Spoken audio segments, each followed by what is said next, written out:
작은 호수가 하늘을 담아내듯이 하나님이 복 주신 가정에 그 은혜를, 그 복을 많이 누리며 끼치는 아름다운 가정을 세우시기를 축복합니다. 세상에 좋은 소식들이 많이 있지만 예수님이 나를 구원하시려고 찾아오셨다, 이 소식보다 더 좋은 소식은 없습니다. 우리가 사랑하고 좋아하는 친구가 멀리 사는데 그 친구가 나 만나기 위해 찾아온다고 하면 우리는 기쁘고 행복하잖아요. 그런데 하나님의 아들이신 예수 그리스도께서 우리를 구원하시려고, 우리 대신 죽으시려고 이 땅에 오셨다는 이 복음은 우리에게 영원한 기쁨이 되는 줄 믿습니다. 1914년 9월 한 무리의 영국 청년들을 태운 열차가 프랑스 땅을 지나서 벨기에령의 서부 전선에 도착합니다. 열차에서 내린 청년들은 800km 가까운 전선에 서서 구불구불한 진흙 구덩이 사이에 참호에 틀어박혀서 독일군과 대치한 상태로 전쟁을 이어가고 있습니다. 무시무시한 굉음들과 죽음의 공포 가운데서 이 전쟁이 길어지고 있는데, 기관총 소리와 대포 연기에 가득한 그 지옥 속에서 그들은 크리스마스 이브를 맞이합니다. 뜻밖의 독일군 진영에서 노랫소리가 들려옵니다. 고요한 밤, 거룩한 밤. 크리스마스 캐롤 소리가 막 울려 퍼지자 영국군 안에서도 한 사람이 일어나서 저들 밖에 한밤중에, 서로 이렇게 찬송을 주거니 받거니 하면서 부르는 일들이 벌어졌습니다. 그 일을 계기로 해서 양쪽 군에서는 우리 쏘지 않겠다, 우리도 쏘지 않겠다 깃발을 흔들며 가서 서로 악수를 하는 일들이 벌어졌습니다. 1914년 12월 25일 기적 같은 평화가 화약 냄새 가득한 전장 한복판에 호련히 찾아온 것입니다.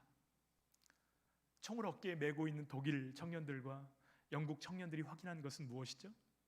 이들이 자기 의지로 전쟁터에 나온 것이 아니라 서로 끌려왔고 어쩔 수 없는 싸움을 싸우고 있는데, 서로에게 초콜릿을 건네고 고향 이야기를 나누고 축구를 하고 길 잃은 돼지를 잡아다가 서로 구워서 먹여주고, 이 평화가 끝나지 않기를 바라는 기적의 성탄절을 보낸 것입니다.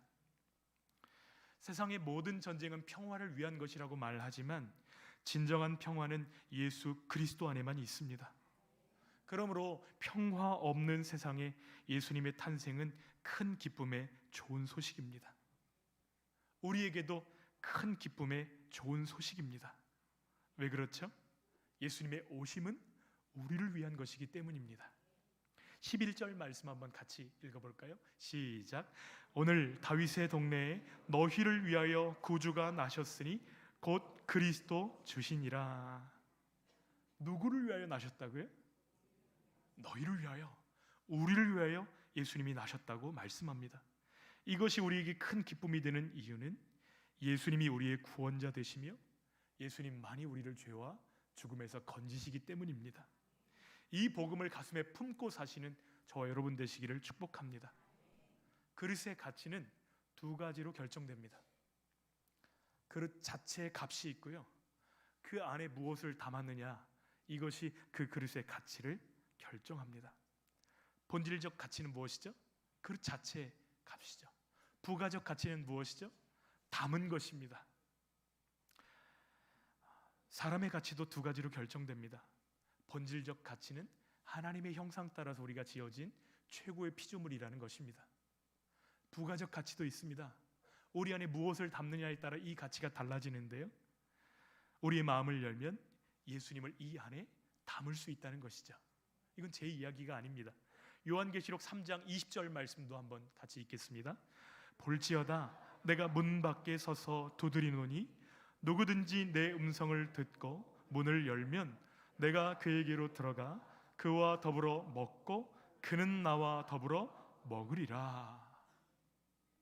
우리가 마음 문을 열면 예수님이 들어오셔서 우리와 함께 하시고 잔치하시겠다고 말씀하십니다. 우리 크리스천들은 이 안에 예수님을 모시고 살아가는 사람들입니다. 모두가 예수님을 모신 그릇입니다. 그런데 어떤 사람은 귀하게 쓰임받는가 하면 어떤 사람은 별로 쓰임받지 못하고 자신의 가치와 기능을 발휘하지 못한 채 이 세상을 떠나는 모습들을 보게 됩니다. 우리는 어떻게 하면 하나님이 귀히 쓰시는 그릇으로 살며 쓰임 받을 수 있을까요? 그 대답이 오늘 말씀 안에 들어 있습니다. 우리는 고요한 밤 거룩한 밤을 노래하지만 누가는 그 밤의 실상을 이렇게 설명합니다. 그 밤은 햇빛보다 더 눈부신 하나님의 영광의 광채가 비추는 밤이었고 너무나 두렵고 떨리는 밤이었다고 말씀합니다. 죄의 노예로 팔린 인류를 구원하시기 위해 하나님이 사람의 몸을 입고 이 땅에 내려오신 날이기 때문입니다. 2000년 전 하나님이 아브라함에게 약속하셨던 바로 그 구세주께서 그 밤에 찾아오셨습니다. 수많은 천군과 천사도 함께 이 일을 기뻐하면서 소리 높여 하나님을 찬양합니다. 14절 말씀에 보니까 지극히 높은 곳에서는 하나님께 영광이요 땅에서는 하나님이 기뻐하신 사람들 중에 평화로다 노래합니다. 예수님의 나심을 사람들만 기뻐하는 것이 아니라 천사들도 기뻐하고 찬양합니다. 이 일은 단순히 땅에서만 기뻐할 일이 아니라 하늘에서도 기뻐할 일이기 때문입니다. 온 우주를 행복하게 하는 영광스러운 탄생이기에 천사들도 함께 하나님을 찬양합니다. 주님을 향한 우리의 찬양이 예수님을 모시기 전과 후가 완연히 달라지기를 원합니다. 감격 가운데 주님을 노래하고 우리의 찬양을 들으시기 위해 우리 가운데 오시는 주님을 힘껏 찬양하는 저와 여러분 되시기를 축복합니다. 하나님께서 이 놀라운 소식을 가장 먼저 알게 하신 사람들은 누구였을까요? 영광의 왕이신 예수님을 처음으로 아련하고 그 왕의 오심을 선포한 그릇은 누구였습니까? 그 사람은 왕이 아니었습니다. 그 사람은 교육을 많이 받은 서기관이나 제사장도 아니었습니다. 소유가 풍부한 부자도 아니었습니다. 그들은 가난한 목자들이었습니다. 목자들은 예수님 당시에 가장 낮은 사람들입니다. 교육받지 못하고 신분이 천하고 그래서 사람들이 다 자는 밤중에 밖에 나가서 양떼를 돌보는 일들이 그들의 일이었습니다. 밤중에 아무도 옆에 없어요. 홀로 양떼를 돌보는 그 시간이 얼마나 외로웠을까요? 랍비들의 가르침에 따르면 경건한 유대인이 가져서는 안 되는 6가지 직업이 있는데 그 중에 하나가 목자였습니다. 그래서 사람들이 양젖이나 양털을 살 때도 목자들과는 직접 거래를 하지 않아요. 부정한 사람들이라고 생각했으니까요. 목자들은 양떼를 몰고 다니면서 다른 사람의 땅을 마음대로 드나드는 도둑 내지 거짓말장이라고 생각했습니다. 그래서 그들이 법정에 서서 증언하는 것도 허락되었을까요? 안 되었을까요? 법정에 서는 거 안 됐어요. 하나님께 예배하는 거 됐을까요? 안 됐을까요? 성전 문 앞에서 가로막습니다. 들어오지 말라고 밀어냅니다. 왜 그렇죠? 짐승 오물이나 밟고 다니는 너희들이 성전을 더럽히면 안 된다 해가지고 못 들어오게 가로막는 것입니다. 그런데 가장 높으신 하나님은 가장 낮은 목자들을 1번으로 만나주십니다. 목자들은 왕이신 예수님의 목격자요 경배자요 전도자로 쓰임을 받았습니다. 여러분, 이 일은 우리에게 큰 격려가 됩니다. 왜 그렇죠? 우리처럼 작은 지식, 작은 영향력, 작은 재산, 작은 인격, 작은 그릇됨에도 불구하고 하나님이 우리를 귀하게 써주실 수 있다는 약속이기 때문입니다. 우리의 본질적 가치를 바꿀 수 없다면 부가적 가치를 바꿔야 되는데 어떻게 하면 우리를 귀히 쓰임받는 그릇이 될 수 있을까? 주님이 말씀하십니다. 예수님과 같은 사명을 담으라. 한번 따라서 해주시겠어요? 예수님과 같은 사명을 담으라. 여러분, 예수님의 사명이 무엇이죠? 예수님의 사명이 천사들의 노랫소리 가운데 알려지고 있습니다. 주님이 천사들의 찬송소리 가운데 예수님이 오신 이유를 밝히고 계세요. 우리 14절 말씀 큰 소리로 함께 읽겠습니다. 지극히 높은 곳에서는 하나님께 영광이요 땅에서는 하나님이 기뻐하신 사람들 중에 평화로다. 아멘. 여러분, 우리가 주님 앞에 섬길 때 목사가 되든 장로가 되든 권사가 되든 집사가 되든 예수님을 이 안에 모신 작은 예수로서 우리의 사명은 예수님의 사명과 같은 것이 되어야만 합니다. 그것이 무엇이죠? 하나님께는 영광, 우리와 함께한 사람들에게는 평화, 이것이 우리의 사명입니다. 하나님께서는 우리도 하나님 사랑하고 높이는 삶을 통해서 하나님께 영광 돌리기를 원하시고, 또 죄인과 하나님 사이를 연결하는 다리 역할을 충실하게 우리가 감당하기를 원하시는 것입니다. 우리가 예수님과 같은 사명을 이 안에 담고 살아갈 때 하나님이 우리를 바라보실 때 누구처럼 바라보실까요? 예수님을 보듯이 우리를 바라보시고 예수님이 사랑스럽다고 느끼듯이 우리를 그렇게 느끼실 것입니다. 우리가 담고 있는 것이 우리의 가치니까요. 또 우리의 가치를 바꾸는 두 번째 내용물이 있다면 그것은 자세입니다. 주님은 우리 마음에 목자들과 같은 자세를 담으라고 말씀하십니다. 한번 따라서 해주시겠어요? 목자들과 같은 자세를 담으라. 천사들이 베들레헴에서 구주가 나신 소식을 전해주었을 때 목자들은 모든 우선순위를 제껴두고 달려가기 시작합니다. 베들레헴으로 달려갔어요. 그들은 천사의 말에 의지해서 여관을 찾고 여관에 예수님이 계시지 않은 것을 확인하자마자 마구간을 찾았습니다. 그리고 예수님을 만납니다. 복음에 반응하는 목자들의 태도가 중요한 이유는 하나님이 귀히 쓰실 그릇이 되는 첫째 일이 예수님을 인격적으로 만나는 것이기 때문입니다. 예수님을 인격적으로 만나는 그 자리에서부터 우리의 모든 것이 시작되기 때문이죠. 예수님에 들어서 아는 정도가 아니라 예수님을 확실히 만나야만 합니다. 거기서부터 작은 예수로 살아갈 이유가 생기기 때문이죠. 목자들은 예수님에 대해서 들었습니다. 또 베들레헴에 달려가서 예수님을 인격적으로 만났습니다. 그리고 그 자리에서 물러나와서 예수님에 대해서 증언하고 예수님을 찬양했습니다. 제가 동사만 한 번 더 반복해 볼게요. 들었습니다, 만났습니다, 증언하였습니다, 찬양했습니다. 여러분, 그들의 성장과 진보가 눈에 보이시나요? 우리도 그렇게 점점 자라가기를 원합니다. 목자들은 예수님 만나기 전과 만난 후가 완연히 달라졌습니다. 그 밤 이후로 그들은 예수님을 드러내는 섬김을 감당했을 것입니다. 20절 말씀 같이 읽겠습니다. 목자들은 자기들에게 이르던 바와 같이 듣고 본 그 모든 것으로 인하여 하나님께 영광을 돌리고 찬송하며 돌아가니라. 여러분, 우리 삶의 1번지 목표가 무엇입니까? 하나님께 영광을 돌리고 하나님을 찬양하는 것 되어지기를 간절히 소원합니다. 목자들이 그리하였습니다. 그들이 마주하고 있는 상황은 이전과 달라진 것이 전혀 없습니다. 여전히 가난하고 여전히 그 긴 밤에 홀로 양떼를 돌봐야만 합니다. 그러나 그들의 삶의 내용이 달라졌습니다. 그들은 자신들이 만난 아기 예수님을 증언합니다. 듣고 본 모든 것으로 인해서 하나님을 찬송합니다. 가슴 속에 찬양과 감격과 감사가 가득 채워져 있습니다. 여러분, 그 충만한 가슴으로 돌아와 섬기는 일상이 이전과 같을 수 있을까요? 그럴 수는 없습니다. 우리도 그리 되기를 간절히 소원합니다. 그러려면 자세가 중요합니다. 하나님께서는 하나님을 영화롭게 하고 그분을 찬송하라고 우리에게 직분을 주셨습니다. 목사, 장로, 집사, 권사, 성도, 교회의 모든 직분은 섬김을 위한 것입니다.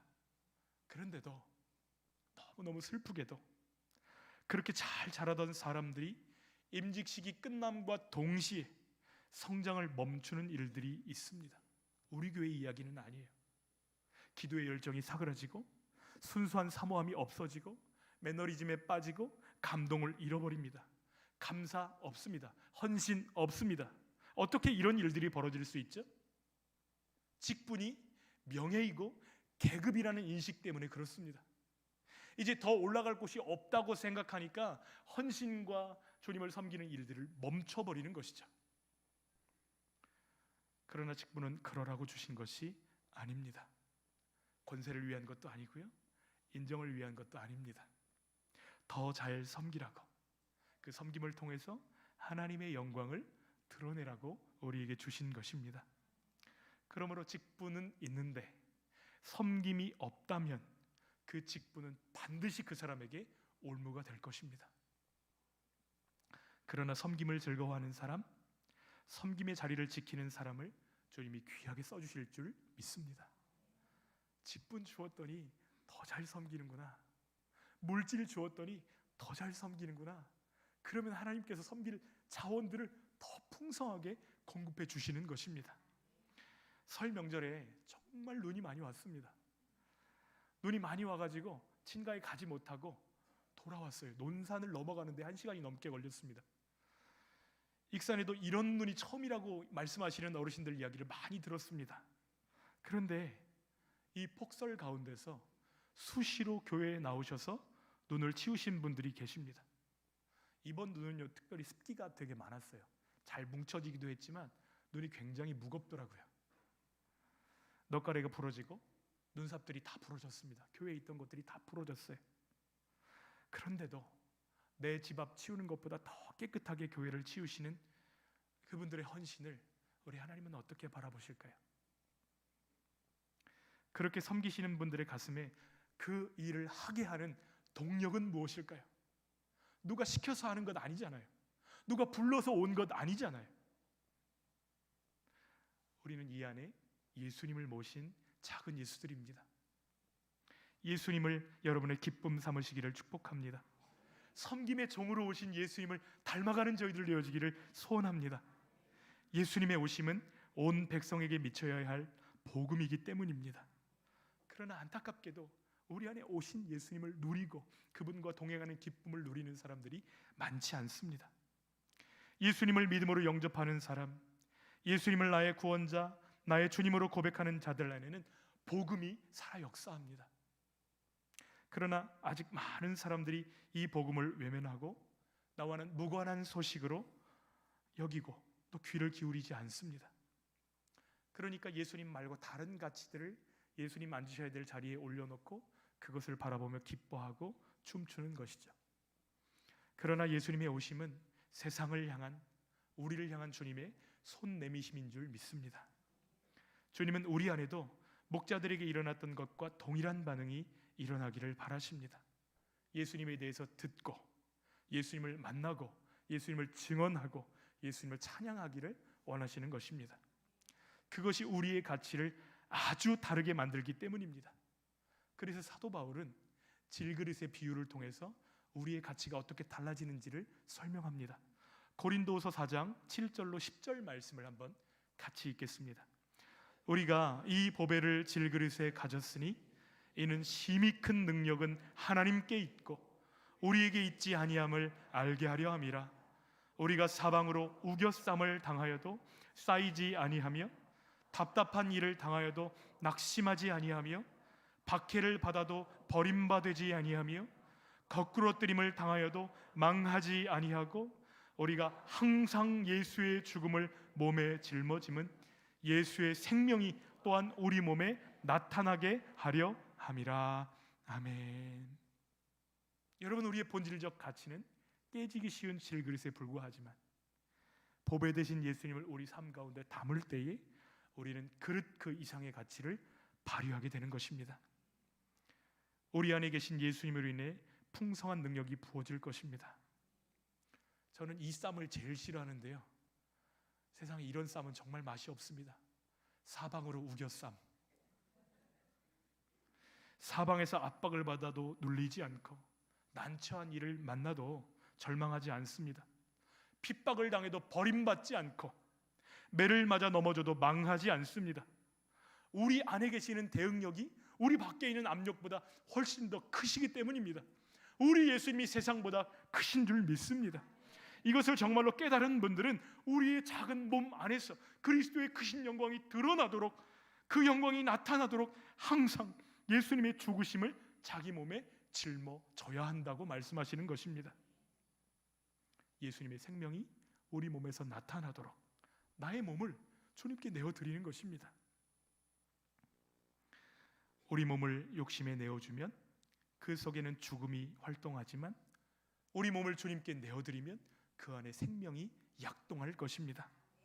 이 그릇에 욕심을 담으면 죄를 짓고 죄가 장성하면 무엇이 되죠? 죽음이 됩니다.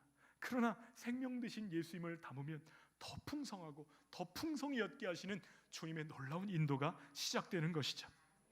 영원한 죽음에서 우리를 건지시기에 오신 예수님을 기뻐하고 우리의 구원자께서 우리와 함께 하심을 찬양하는 저와 여러분 되시기를 소원합니다. 온 백성에게 미칠 가장 큰 기쁜 소식, 이 좋은 소식을 주셨으니 우리의 생명 다하는 날까지 주님 전하고 주님 찬양하는 저와 여러분 되시기를 주님의 이름으로 축원합니다.